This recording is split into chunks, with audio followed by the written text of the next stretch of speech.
My name is Amber, and I'm 31 years old.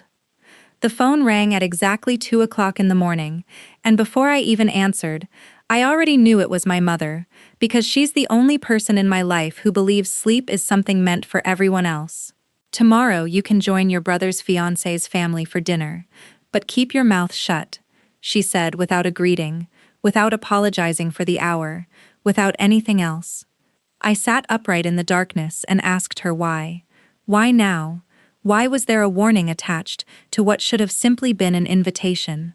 She fired back almost immediately, as though she'd practiced the line. Her father's a decorated colonel. Don't embarrass us. I let her words linger for a moment, feeling the all-too-familiar weight of being treated like a burden instead of a daughter. I smiled, even though she couldn't see me, and replied, "Got it." Then I ended the call and lay back down, staring at the ceiling, wondering exactly how I was supposedly capable of embarrassing anyone. My brother Holden had been engaged for 3 months to a woman named Vivian, the daughter of a man my family had always spoken about in quiet, respectful voices. Colonel Bennett Whitfield, decorated, admired. The sort of man whose name alone seemed to make people stand a little straighter whenever they said it aloud. I had never met him. I'd barely met Vivian either, having seen her only twice, both occasions lasting less than 20 minutes. Both times while my mother lingered nearby like a stage director terrified I'd ad-lib a line that wasn't in the script. That part didn't offend me. I was accustomed to it. In my family, I'd been assigned the role of the unpredictable one long ago, the embarrassment waiting to happen simply because I hadn't followed the life they'd planned for me. No husband, no executive office, no Pinterest-worthy house to proudly display during the holidays. Just me, my apartment, and a quiet job nobody at family dinners ever cared to ask about, because nobody assumed there was anything worth hearing. The dinner was held in a private event venue downtown, the kind of place with soft golden lighting and a string quartet tucked neatly into one corner like elegant decor. I arrived wearing a simple navy dress, my hair pulled back, nothing flashy, because flashy counted as its own kind of embarrassment according to my mother's rulebook. She greeted me at the entrance with a smile so rehearsed it barely reached her face, slipped her arm through mine, and guided me toward the tables as though she were escorting a fragile package she didn't entirely trust not to break. "Smile, say hello, don't mention anything from before," she whispered under her breath, and I nodded because I'd already decided the easiest way to survive the evening was to blend into the wallpaper and let Holden enjoy his moment. Holden looked happy, genuinely happy, the kind of happiness I hadn't seen on him in years. For a brief moment, I allowed myself to feel happy for him without letting everything else beneath the surface complicate it.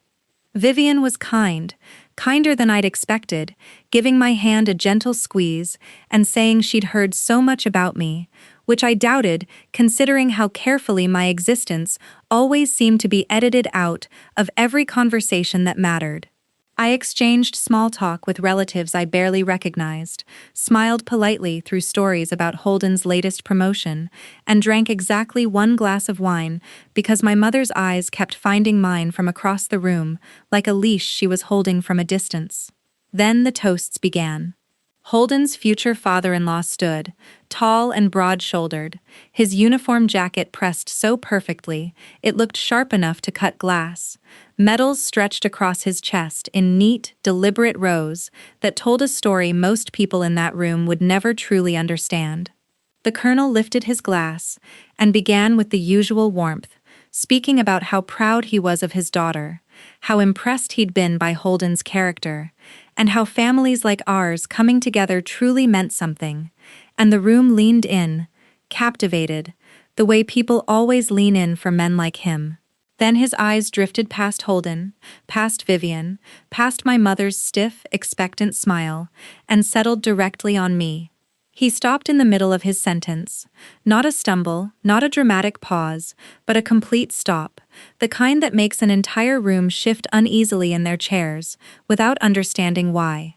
He slowly set his glass on the table and took 2 measured steps toward me, while 200 pairs of eyes followed him, as though he were the only source of gravity in the building. My mother's hand tightened around her napkin so firmly I could hear the fabric crinkle. Holden's smile faded, confused, searching my face for an explanation I didn't have either, because I had no idea why a decorated colonel I'd supposedly never met in my life was now standing directly in front of me, wearing an expression I could only describe as recognition. "Hello," he said, his voice low but gentle, the kind of voice trained to command a room without ever needing to rise. "I'm surprised to see you here."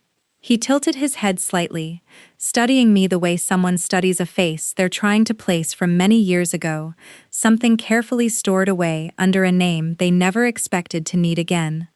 Then, more slowly, more quietly, almost as though he already sensed the answer would unravel something in that room he wasn't ready to expose in public, he asked, "Who are you to them?" The string quartet had stopped playing. No one had asked them to. The room became completely silent. The silence lingered long enough that I could hear the ice shifting inside someone's glass 3 tables away. My mother's face had turned the same shade as the tablecloth. Her mouth hung slightly open, as if she'd forgotten how words were supposed to work. Holden looked back and forth between me and the colonel, like he was watching 2 completely different movies accidentally stitched together. I carefully placed my own glass on the table, because my hands were steadier than I expected them to be, and I met Colonel Whitfield's eyes. "I'm Amber," I said, "Holden's sister."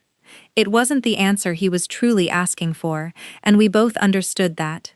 He almost smiled, the corner of his mouth lifting ever so slightly, like a man amused by a private joke he wasn't ready to reveal. "Captain Amber Reyes," he said, slowly and deliberately, speaking a name I hadn't heard aloud at a family gathering in more than 6 years, a rank my own mother had never once admitted existed. "Forward operations, 3 years ago, you briefed my unit before the extraction in the Eastern Corridor. You're the reason 11 of my men came home instead of 7. He said it simply, without drama, the way men like him speak about things that others spend their entire lives hoping to earn the right to say about themselves. My mother's napkin slipped from her lap onto the floor, and no one made a move to pick it up. I had never intended for anyone in that room to know. I had left active duty 2 years earlier, for reasons that belonged to me alone, taking a quiet civilian position that nobody at my family's dinners ever cared enough to ask about, and I let everyone continue believing the version of me that was easiest to dismiss. It wasn't because I was ashamed of what I'd done. It was because explaining it to people who had already decided who I was felt like tossing a stone into a lake that had long since frozen solid. My mother preferred her stories neat: the disappointing daughter, the unpredictable one, the risk she had to control at occasions like this. It was easier for her than facing the truth, which was that I had spent years doing work she couldn't begin to comprehend, surrounded by men whose lives depended on decisions I made, under circumstances she would never have to imagine. "You told me to keep my mouth shut tonight," I said, turning toward her, and my voice came out calmer than I actually felt. Calm in the way you learn to become when panic no longer serves any purpose. So I did. Around us, relatives who had spent the evening looking right past me, as though I were part of the wallpaper, were now staring with the kind of attention that comes when people begin recalculating everything they thought they knew, the quick mental arithmetic of realizing they'd completely misjudged where the real influence in the room actually rested. Vivian's hand had risen to her chest, and she was staring at her father with an expression caught somewhere between confusion and growing realization. Holden still hadn't spoken, but his eyes had turned glassy, as though 6 years of half-truths were rearranging themselves all at once behind them. The colonel turned to face the room, and his voice carried the same authority it had during his toast, except now it held a weight that hadn't been there before. "I don't embarrass easily," he said, "but I'll tell you what does embarrass me. Watching a family overlook someone who's earned more respect in this room than half the medals on my chest." He looked directly at my mother when he said it, not cruelly, but without softening the truth either. The way men who've spent decades giving honest assessments under pressure rarely know how to do anything differently. My mother opened her mouth to answer, discovered nothing to say, and quietly closed it again. For the first time in my entire life, I watched her run completely out of script. Holden found me afterward near the quiet corner of the room, away from the whispers and the newly adjusted stares. He didn't apologize with dramatic speeches. He simply stood there for a moment before quietly asking why I'd never told him, and I answered honestly, saying there had never seemed to be room for it, that the version of me everyone had already accepted left no space for the real one to exist. He nodded slowly, the way people do when they're taking in something they should have asked about years ago, and told me he was proud of me, which I think was the first time either of us had ever spoken those words to each other and truly meant them. My mother caught up with me near the coat check as I was leaving, her composure restored, but noticeably thinner now, like a wall patched together in haste. She started saying something about how I should have told her, how she would have approached the evening differently if she'd known, and I simply shook my head because that had always been the problem, that my value in her eyes depended on what I could offer to enhance appearances, never on simply being her daughter. I didn't raise my voice. I didn't have to. I simply wished her good night and stepped out into the cold evening air, feeling lighter than I had in years. The kind of lightness that comes from finally allowing a room to see who you truly are, instead of the person you'd quietly agreed to pretend to be. If this story resonated with you, hit that subscribe button and join us for more stories like this one, because the truth always finds its way to the surface, no matter how long someone tries to keep it buried.